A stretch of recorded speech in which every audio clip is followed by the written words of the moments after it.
Chapter 24. The police officers gladly dropped us off when Boris said, "Oh, wait a minute, here it is." and then they stood at the bus stop and waved at us. "Bye, hope we never see each other again." "Likewise," I cried merrily and waved back. "Are you sure that the apartment is somewhere in the area?" I said as the police car drove off. "Of course. Why else would I ask the police officers to drop us off here?" "I'm just saying, I didn't expect the area to be so, There, it is the house in front of you, the one that looks exactly like all the others." You needed a code to get into the building, which of course Boris had forgotten, so we had to wait outside until someone came to open it. "Okay, do you at least remember what number the apartment had?" I asked, sitting outside the entrance. "No, Boris said. but I specifically remember that I forgot to lock the front door last time I was in the apartment, so all we got to do is try all the doors until we find one that is not locked. Oh, here comes someone. You should ask if she can let us in." "I don't know," I said hesitantly. "She kind of looks like someone that could explode in your face, you know what I mean?" "You're such a baby. Watch this. Excuse me? Excuse me, I've forgotten the door code. Could you help us to get in?" Okay. The little girl said, reached up to the door lock and pressed in 971751284. The door opened. There you go. The little girl held up the door like her mom had taught was polite. "Thank you. See how easy that was? Now you just have to try all the door handles. I know that will take a while, but eventually you'll find the right door, I promise." So I tried all the doors on the first floor. There were about 15 of them, but they were all locked. So I dragged up Boris to the second floor, tried every door, but they were locked. I had probably tried more than 50 doors, and was prepared to give up when I finally found the right one. "Oh, finally," I said, exhausted. You really should not keep it like this. Anyone could just come in and steal all your stuff." "Yeah, I know, but that would never happen. This is a nice neighborhood. No one would just break in like that." "Sure, but you should really keep it locked from now on," I said, and locked the door from the inside. The apartment was small. One bedroom without windows. "I like the place," I lied, and crawled around the kitchenette. "You have to give me a tour." "Well, right where you are standing is the kitchenette. Over there is the bed. That's where we sleep. There's the closet. You can borrow some of Harshall's clothes if you want." "You sure he won't mind?" No, he has so many clothes that you wouldn't even notice if some of them were missing." "Oh, okay then," I laughed. But then I was a little surprised when I opened the closet. "It's all women's clothing?" "Yeah, why?" "No, I just did, never mind, I said, pulling on some underwear. I normally don't accept help like this. "Sir Lanka, you don't have to be so proud. We're friends. You would have done the same for me." When I was done, Boris looked approvingly at me. "Very nice. You should look yourself in the mirror." I crawled over to the mirror. Oh my. Remember when I said that the sky was the most beautiful thing I'd ever seen? I take that back. I was gorgeous. I had a long, unkempt beard, and my hair was tangled up into dreadlocks. I'd chosen a blue football jersey and a pair of fashion-torn jeans, with a pink sewn-in thong that was meant to peek up over the ass. Looked amazing. That football jersey has a very special meaning for Harshall and me. He wore it the first time he proposed to me. "Sorry, I didn't know that," I said, a bit irritated. Couldn't he have said that? You can take anything except the football jersey? No, you can keep it. I didn't mean it like that. I just became a little emotional when I saw the jersey."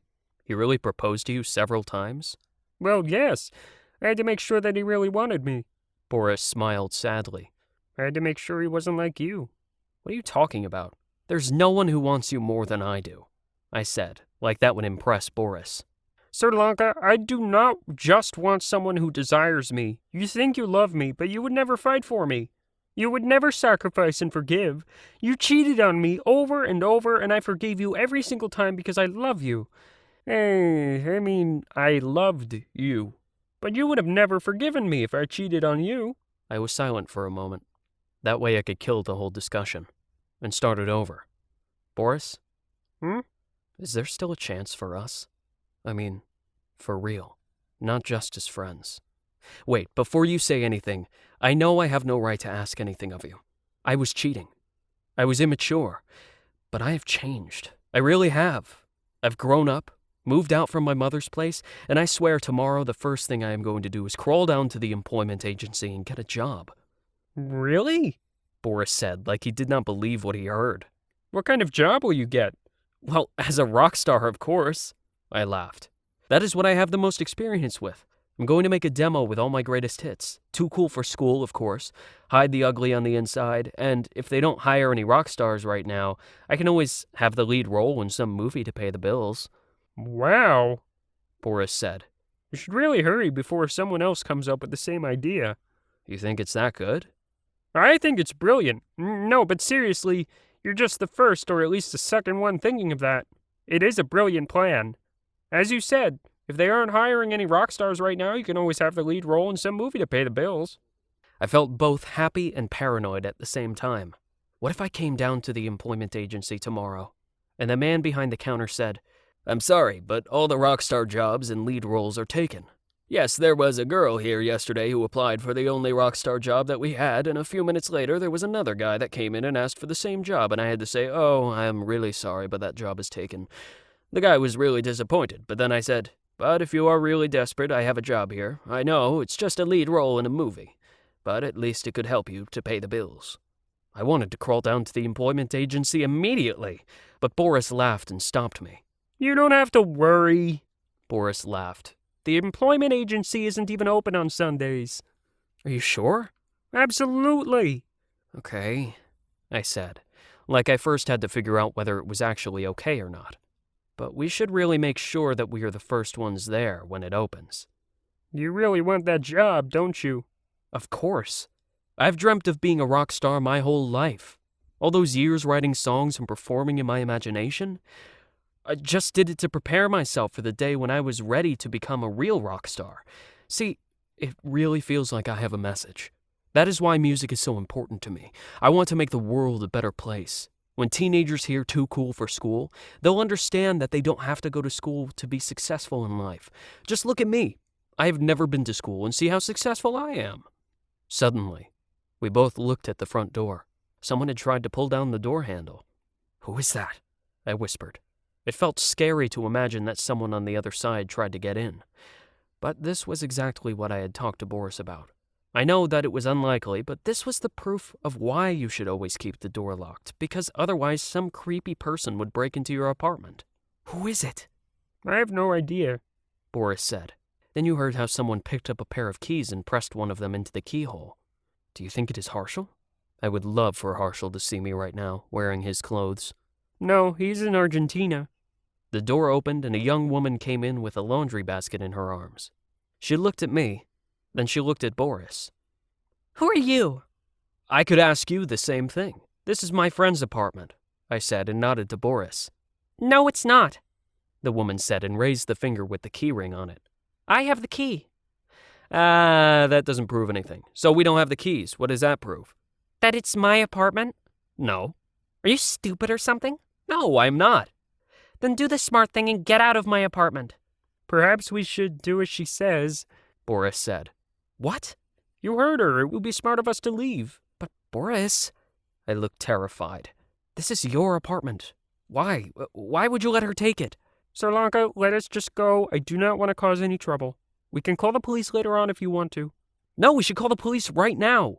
What about those 2 police officers that gave us a lift? They were nice. I'm sure that they would help us if we called. If only we had a phone. I can call the police if you want to, the young woman said and picked up the phone.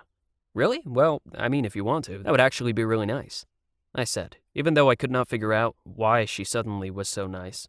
No problem. I'm just glad to help, she said and dialed the phone number. Hello? Is this the police? I would like to report a burglary.